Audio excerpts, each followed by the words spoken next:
Welcome back to Bennett's Garage, and welcome to the new shop truck. We have a 2012 GMC 1500 two-door short bed. I wanted it with the 5.3, I wanted the 4x4, and I definitely did not want the 4L60E transmission. This one has a 6L80 in it, so it's a 6-speed, not the crappy 4-speed that goes out all the time. I paid $10,000 for it, 160,000 miles. I've already done oil change, spark plugs, all that good stuff, basic stuff. I am going to upgrade the suspension, or just do suspension replacement. Needs shocks, needs struts. I might try to raise the front up 2 inches. You'll see that in an upcoming video. I got the DOD delete. I just ordered it. So that's gonna take off the 4-cylinder mode on this thing. You can definitely tell when it activates and deactivates. There's no leaks on it. The only issues that I found when I bought it is you have a little ding here, a little ding there, and right there. And of course the dog chewed it there. Not a big deal. So my end goal in this is going to be to put the 6-liter and the 4L80 that I had built in it after this engine goes out. So I'm still going to use it as a company truck while it still runs and drives, and only after it dies will I turn it into the next street rod. Some of you have asked when is the next video for the Sonoma coming out, and that will be soon. The Sonoma is in the shop getting painted now. The Saturn Sky has been sold. She's taking delivery today or tomorrow. That's sold.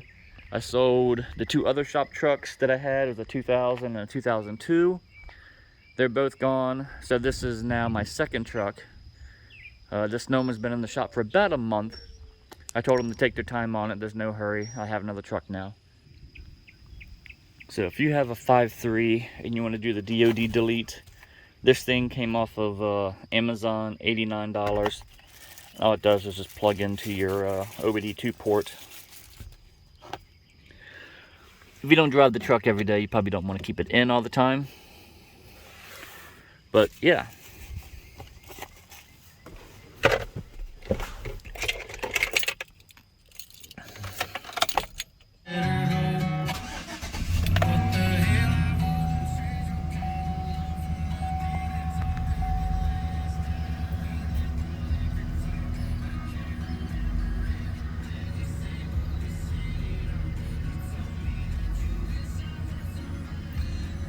So, if we pay attention to that, that should always stay in V8 now instead of V4. And that should prolong my motor as long as I can. That's what I'm trying to do, is prolong this motor. And then once it does go out, I'll put the 6-liter and turbocharger on it. So, it looks like I'm getting a parts delivery now. As you can see, he's backing in the driveway.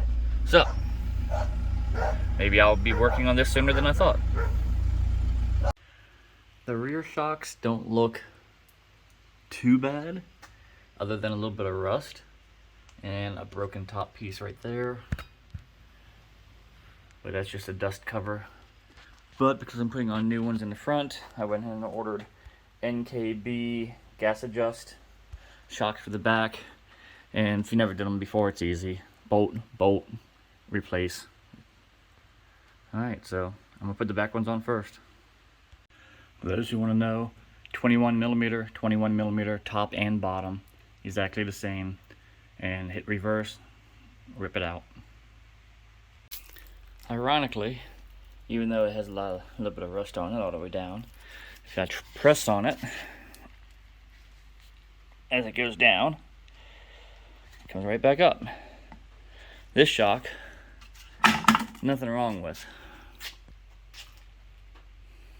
Continuing on with the suspension part of the 2012, I will be taking off the front struts. They have seen better days, as you can see down here. They've just seen better days. Nice and rusty down there. So I bought some new ones all ready to go on. What I didn't count on is when I took the tire off and I see this. So now I just went online and I ordered cross-drilled and slotted. Cross-drilled? I ordered drilled and slotted rotors with new ceramic brakes. They're coming in the mail sometime soon. And yeah, it looks like just 3 bolts up top. 1, 2, 3. 2 bolts on the bottom, and that should come right out. I might have to disconnect the top A-arm, control arm. And yeah, hopefully that's all I gotta do. Surprisingly, after I took the top bolts off, which is size 18 by the way, and the bottom one's out, it literally almost fell out. All I had to do was, at the very bottom, put a pry bar on it and pull up just a hair, yeah, and it popped right out. No other things needed. I didn't need to take apart the control arm or nothing. So, very, very easy to do that. Surprisingly easy. Now, as I got the shock back in, the strut back in, I'm going to put in these Rough Country 2-inch levelers. So, I'm going to have to push this up a little bit. I'm sorry, I'm going to push this up a little bit, push this down a little bit to get this in, to set everything to make it right. Shouldn't be too bad.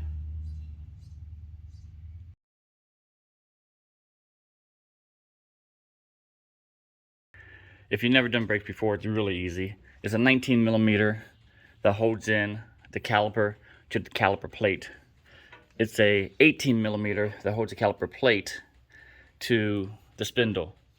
And then you have a T30 screw, or T30, yeah, basically just a screw, this thing, that holds the caliper on. And then this takes it off.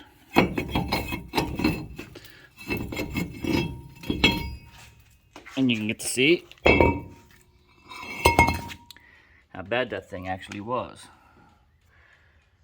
So, clean it up a little bit, put the new one on. When you put your new one on, you want to make sure you line the screw part back up so you can put the screw back in.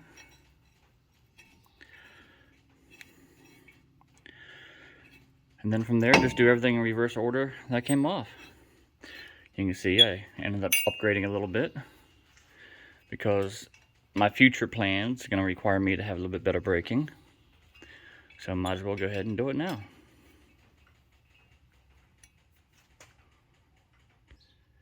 When you do brakes, you want to make sure that these pins can go in and out very easily without any hampering. That's what sets your brakes apart, or that's what adjusts your brakes as you go down the road.